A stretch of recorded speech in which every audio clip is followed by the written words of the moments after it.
Halo, halo, apa kabar? Assalamualaikum warahmatullahi wabarakatuh. Kita lanjut lagi ngobrol hari ini dalam program Off the Record, baca berita di balik berita bersama kami. Saya Hersu Beno Arif.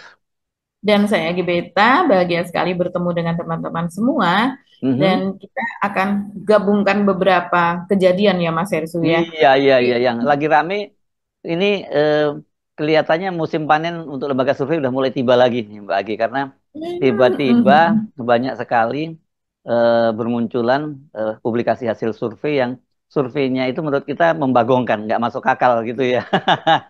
Tapi untungnya ada survei-survei yang relatif yang bukan relatif, yang cukup independen, yang kemudian memberikan hasil yang berbeda banget. Iya, Jadi nanti betul. kita yang akan kita mesti disclaimer ya, yang kita percaya lembaga-lembaga survei yang cukup kredibel, yang selama ini memang nggak dikenal main di survei opini publik yang untuk mendukung Mhm. tim pemenangan dan sebagainya. Karena kalau survei-survei yang digunakan oleh partai politik, digunakan oleh pemerintah dan sebagainya, dipastikan mereka ini hanya jadi apa, lipstick, membeli lipstick dan bedak gitu ya. Iya.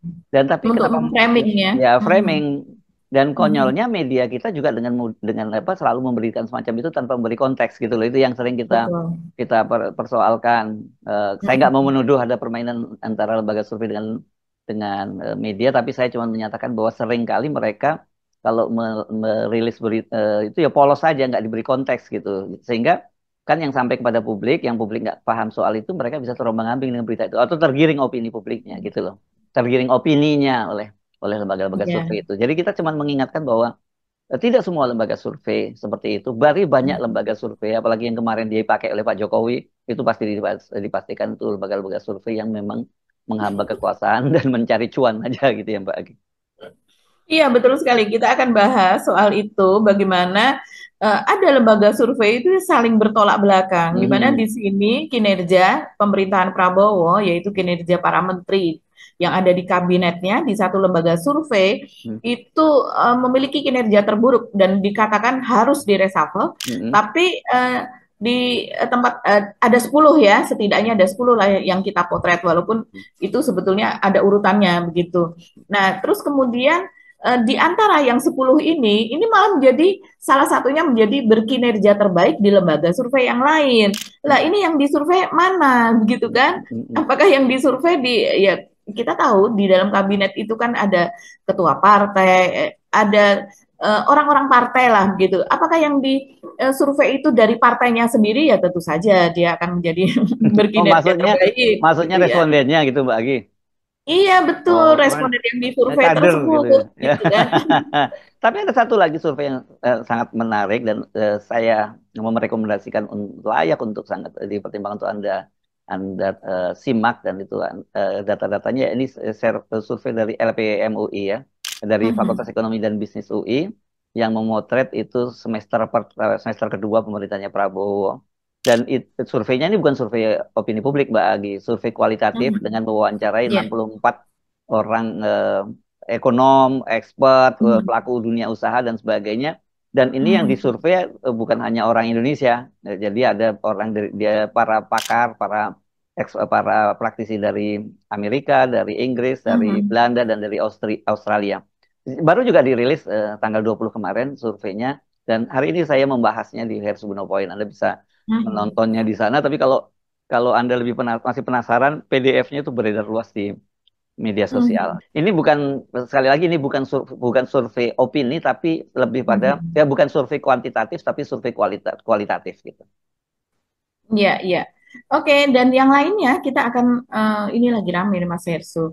Kita akan melihat bocornya sebuah video gitu. Entah itu Hmm. sengaja dikeluarkan ataukah memang bocor. Hmm. Tapi kalau netizen mengatakan ya, ini sepertinya bocor nih, Hmm. yaitu sebuah rapat yang dilakukan oleh para termul. Termul ini adalah mereka yang biasanya tampil di TV, Mas Hersu, Hmm. yang menjadi jubirnya Jokowi. Mereka ini adalah ketua organisasi relawan Jokowi dan juga ada yang lainnya juga, ada yang menjadi komisaris dari partai juga dari PSI, misalnya ada Ade Armando, terus kemudian ada Andi Aswan misalnya ya, terus Hmm. kemudian ada Fritz Alorboy begitu yang Nah, ketika itu ini diusir dari belum apa belum kebagian jabatan, tapi kalau dia ya, dia cuman belum belum dan ini dia sebagai berbalik. pembicara di TV pun dia cuman penggembira aja ya. Oke. penggembira aja dan akhirnya diusir Hmm. karena apa yang dia katakan, dia janji mau mengatakan ini, ternyata setelah di atas panggung janjinya lain begitu kan.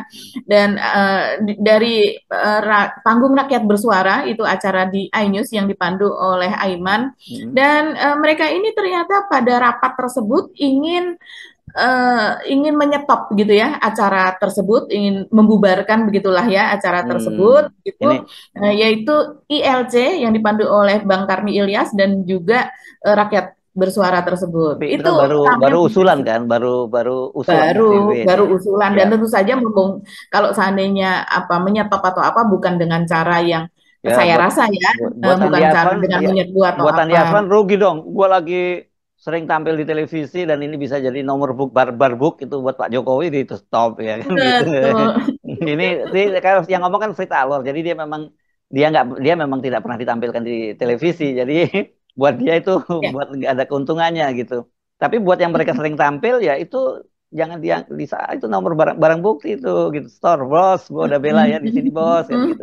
Tapi yang menarik menurut saya kehadirannya Pak Arianto Sutadi yang itu Betul. adalah juru bicara apa penasihat Kapolri. Penasehat ahli, Ya, dia iya. penasihat ahli. Kita tahu selama ini dia selalu tampil memang membela Pak Jokowi, tapi dengan dia berkumpul dalam satu uh, Hmm, kandang yang sama, ya itu sekarang mengkonfirmasi siapa sebenarnya Pak Arianto betul. Sutadi. Dan saya kira kita omongin ini dulu yang ini yang paling menurut saya jauh lebih menarik ya. Dan kita tentu prihatin Hmm, dong Mbak kalau lihat situasi seperti itu ada seorang penasehat ahli Kapolri kan berarti dibiayai dengan APBN.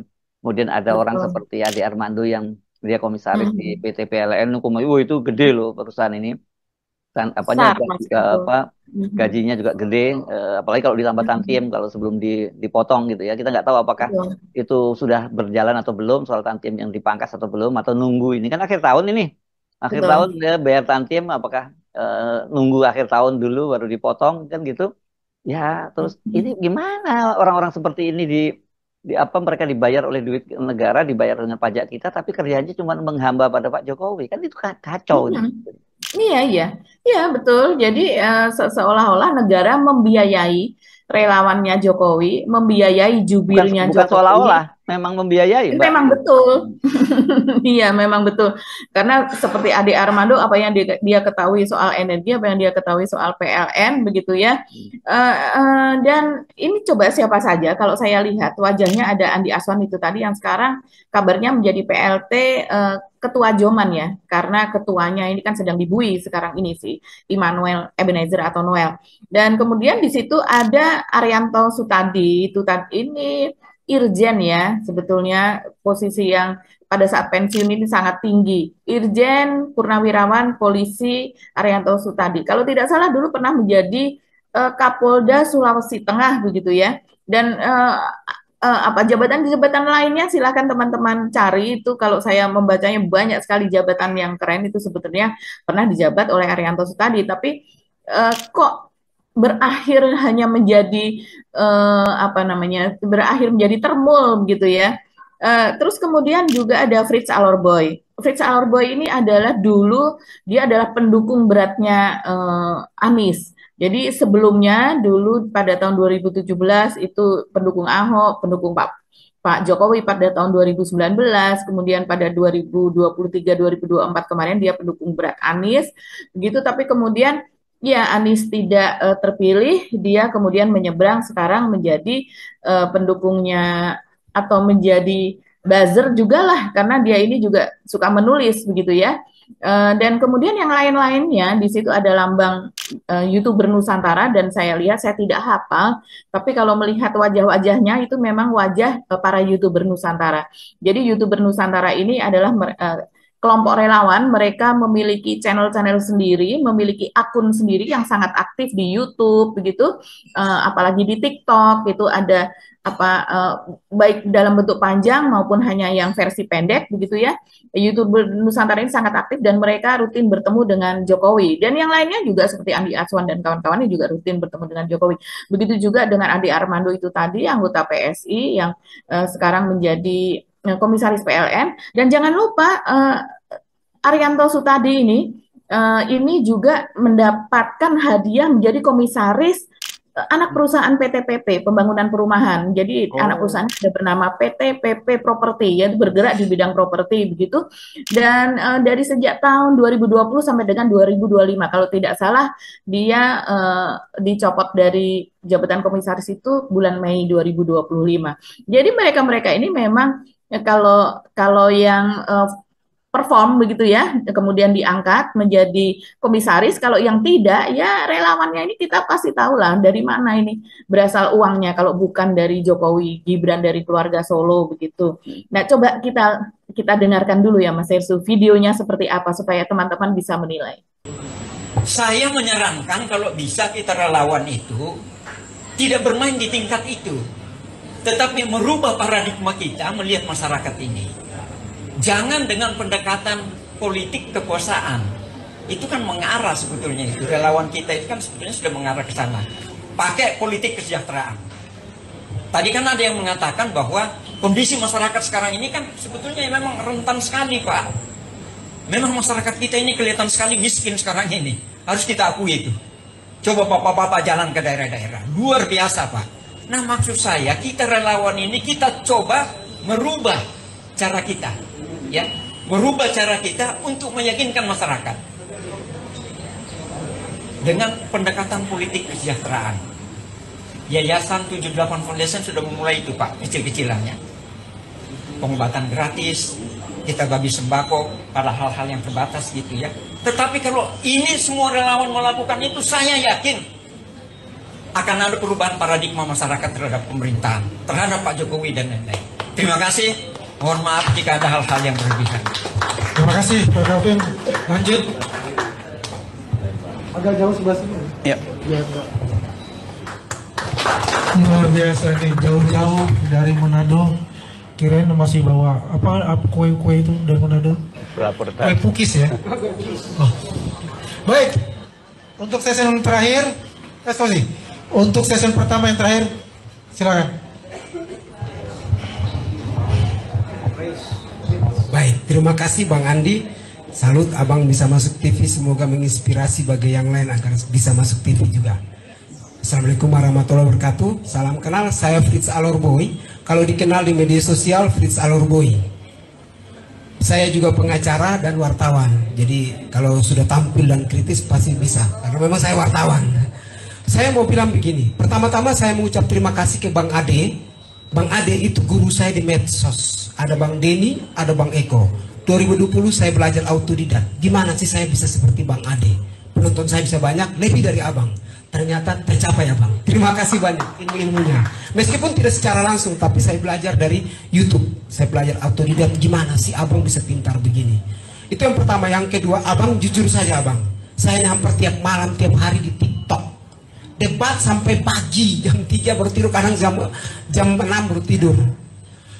Ada fenomena yang terjadi, yaitu persoalan perkelahian antar sesama anak bangsa. Ini miris. Pendukung si A maki si B, bahkan lelak juga dibuka-buka di medsos. Ini fatal. Siapa yang salah? Lantas apa fungsi Polri menertibkan persoalan ini? Maaf abangku, abang adalah penasihat Kapolri. Maaf abangku, abang adalah penasihat Kapolri. Maaf abangku, abang adalah penasihat Kapolri. Sampaikan. Kenapa saya mau bentuk organisasi hukum? Melindungi adik-adik kita, saudara kita yang ada TKI di Taiwan lain sebagainya, dimaki. Kemaluan disebarluaskan secara terbuka. Polri diam. Ini apa yang harus kita lakukan? Kasihan. Banyak anak-anak yang curhat, kita lapor di polisi, polisi tidak tindak lanjuti. Ini masalah yang harus kita perjuangkan secara bersama-sama. Nah, jadi maksud apa yang harus kita lakukan agar persoalan perkelahian ini dihentikan? Saya berharap ARC itu dibubarkan. Stop. Yang Aiman lakukan, rakyat bersuara itu adu domba. Dari situlah pendukung satu maki satu, hantam sana. Bubarkan itu yang namanya rakyat bersuara. Hentikan, stop, cari yang lain. Tidak ada edukasi di situ. Ujung-ujung adu demo berkelahi satu sama lain. Yang korban adalah masyarakat kecil di TikTok. Baku maki, baku hantam segala. Miris Bang Ade. Jadi mungkin itu perlu diperhatikan, evaluasi meskipun itu kebijakan masing-masing. Apa yang harus kita lakukan agar persoalan ini. Tapi kocaknya menurut saya tadi itu Selamat ya, udah sering muncul di TV gitu ya. Kocak banget sih.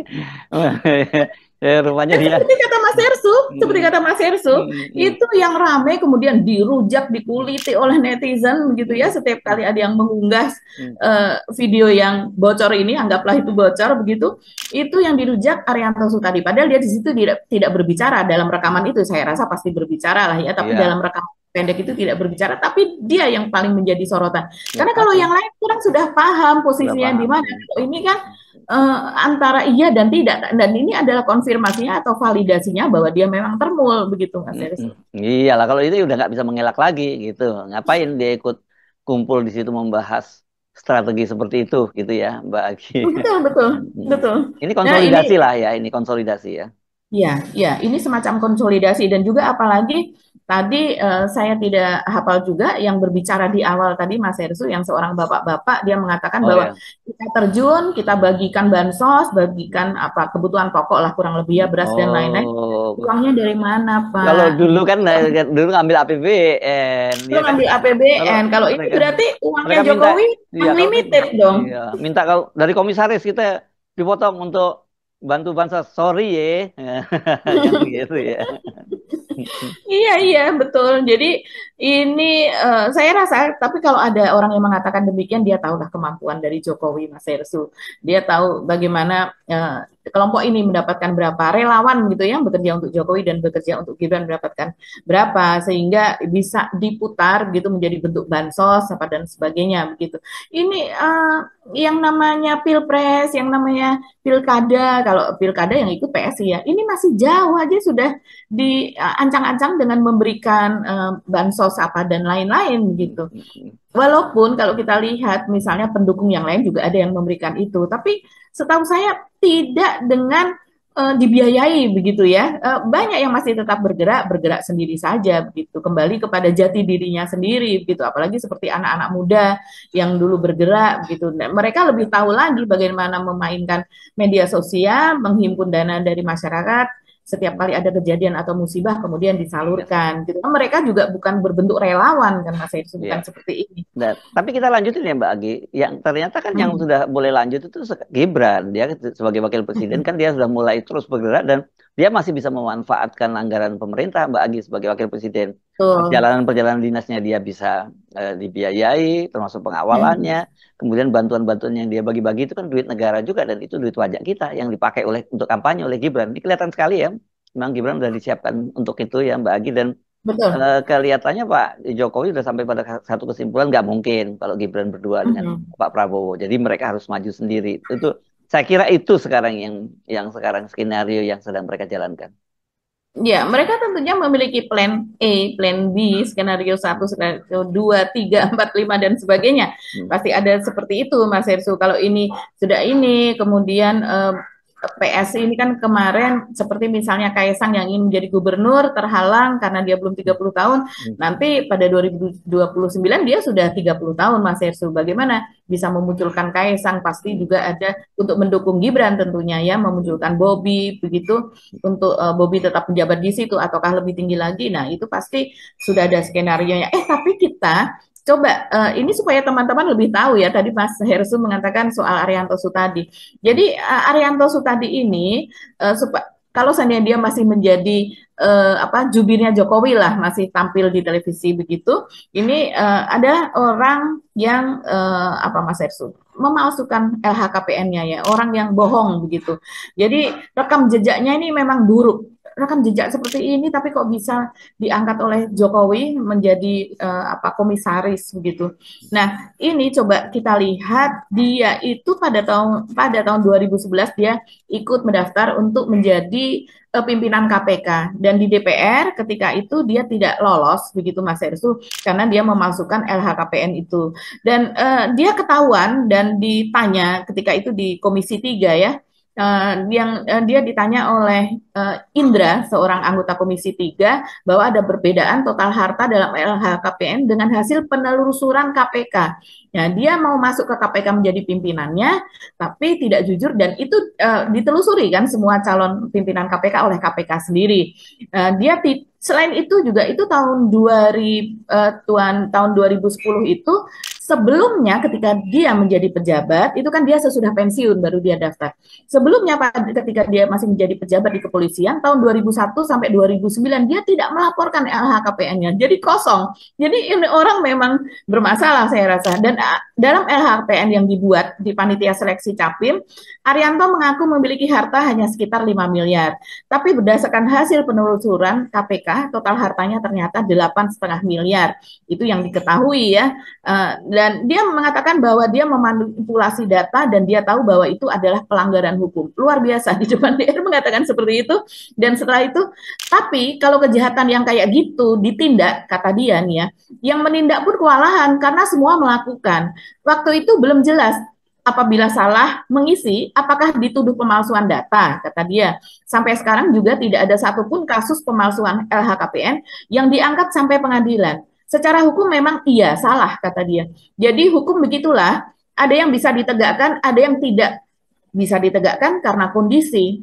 Ini luar biasa, ini pernah menjabat sebagai direktur loh di Barreskrim Polri.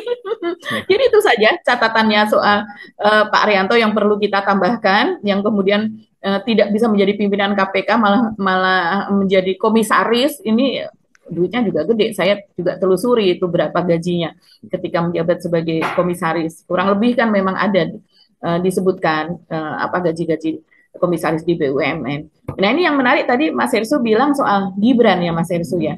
Jadi Gibran ini kan memang mendapatkan tugas dari Prabowo.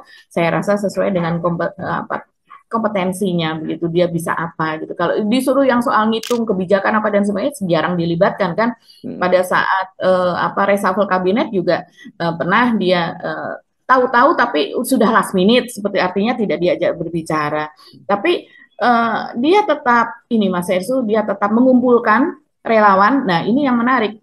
Hari apa kemarin ya? Pokoknya hari Sabtu kalau tidak salah, dia masih mengumpulkan relawan Mas Hersu.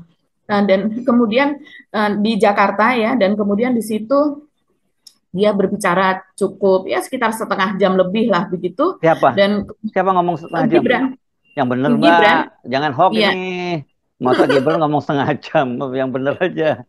Iya, berbincang Mas Hersu kan dia ada di lokasi. Berbincang, bukan bicara. Berbincang ya, bukan orasi ya. Iya, saya pikir tadi kalau berbicara itu dia orasi, makanya saya bilang Mbak Agi kok nyebar hoax gitu.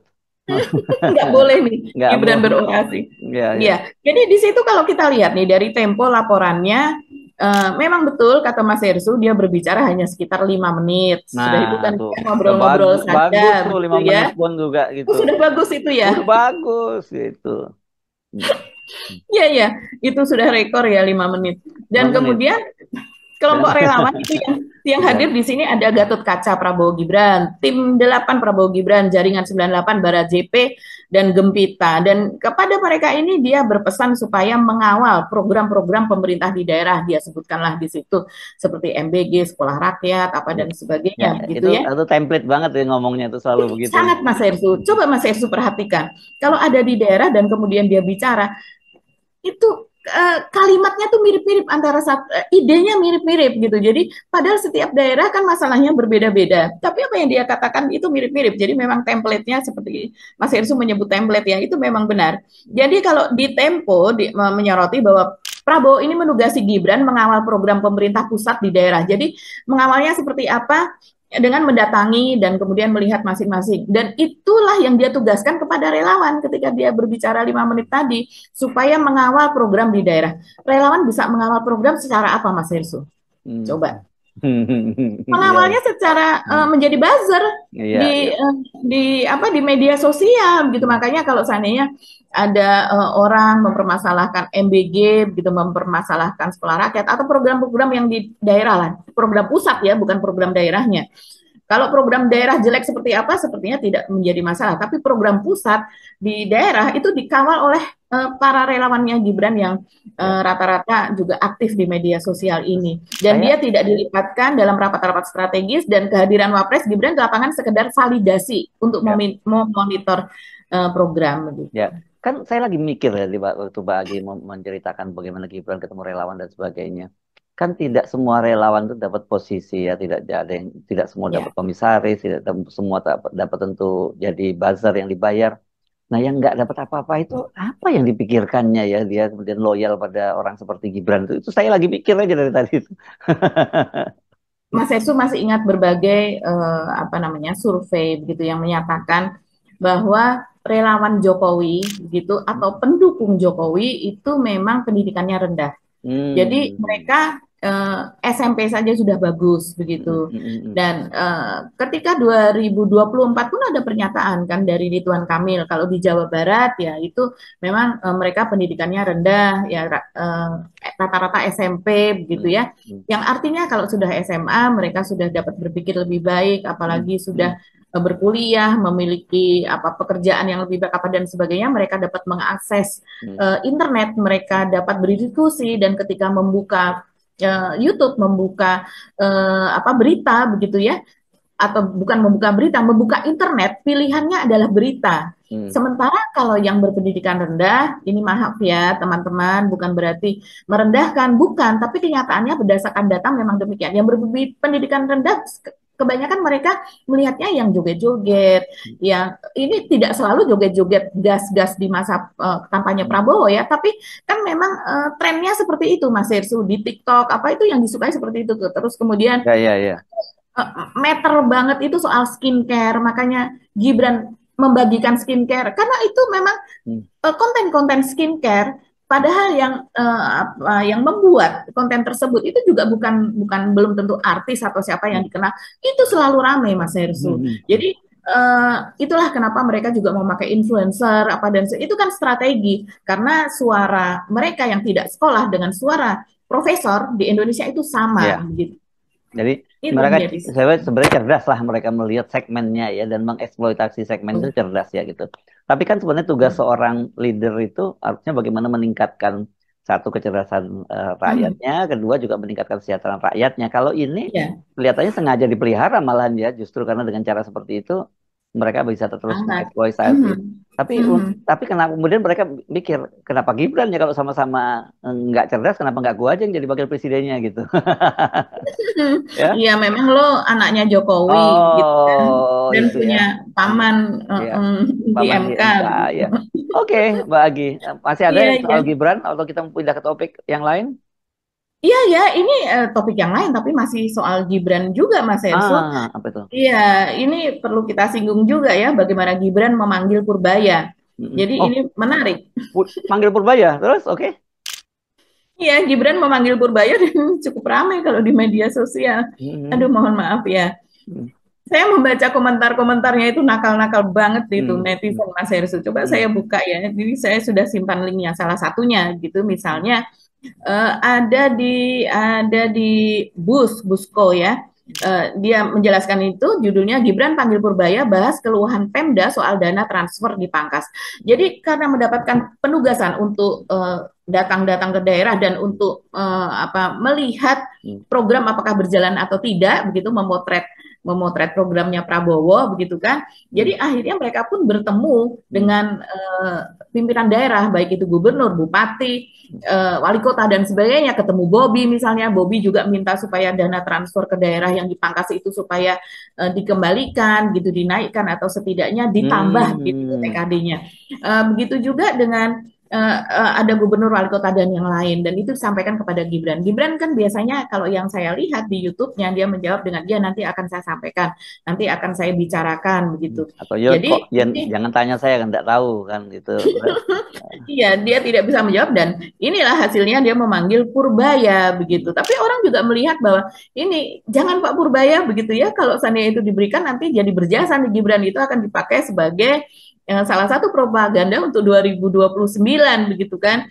Tapi yang menarik juga ini ditolak dengan cara halus oleh Purbaya. Jadi Purbaya ditolak. Nah, jadi Gibran menginginkan agar soal dana transfer yang dipangkas itu dikembalikan atau setidaknya ada tambahan dana transfer ke daerah lagi, tapi kemudian Purbaya mengatakan iya nanti kalau ekonomi sudah membaik. Kalau ekonomi sudah lebih baik. Baiknya kapan Pak? Gitu kan? Iya.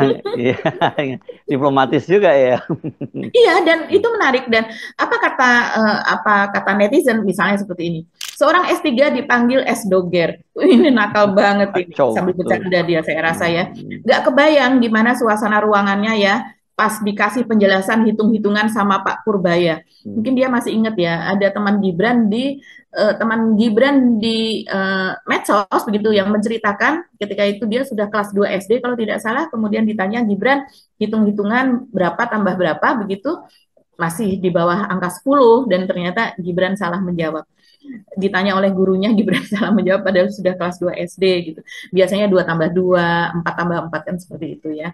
Dan kemudian yang berikutnya satunya S3, satunya nggak jelas. Orang kerja dipanggil sama yang kosong. Oh, orang yang kerja dipanggil sama yang kosong. Lanjutkan Pak Purbaya. Lulusan S3 dipanggil anak SMP. Oh, berat ini. Berat sekali. Emang bisa nyambung kalau ngomong. Kebayang Pak Purbaya menjelaskan kondisi ekonomi negara ini dengan pemaparan statistiknya. Pak Wapres memperhatikan dengan seksama sambil emotikon tertawa. SMP itu juga S3 juga sebenarnya Mbak kan. Iya, ternyata ya Mas Ersu TK, begitu ya. SD, SMP gitu. TSS itu Mas Ersu. Harus sekolah TK gitu baru. Oh iya, sekolah TK. S3. Oke ya. Iya. Bahas Mobile Legend aja Pak, biar nyambung katanya. Oh iya, bahas Mobile Legend atau Tamiya ya. S3 dipanggil sama S2, SD, SMP. Oh ini bener juga nih Mas Ersu. Harusnya ada live biar para termu tahu gimana jawabannya dia bertemu Pak Menkyu. Ini banyak lucu-lucuan lah ini komentarnya kalau di media sosial gitu. Dan bagaimana kita melihat ini ya Mas Ersu?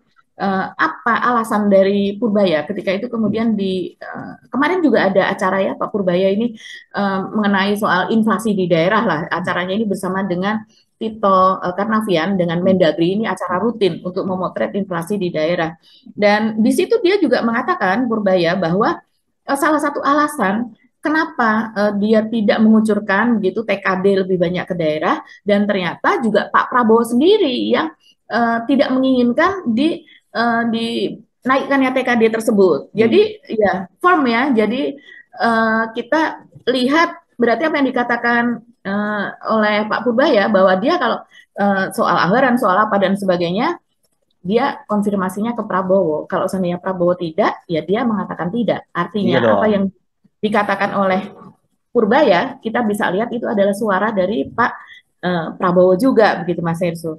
Jadi memang tahun dia boleh nolak yang memang lain ya. Dia boleh nolak yang lain, boleh nolak yang lain, tapi kalau Pak Prabowo nggak boleh. Nggak boleh.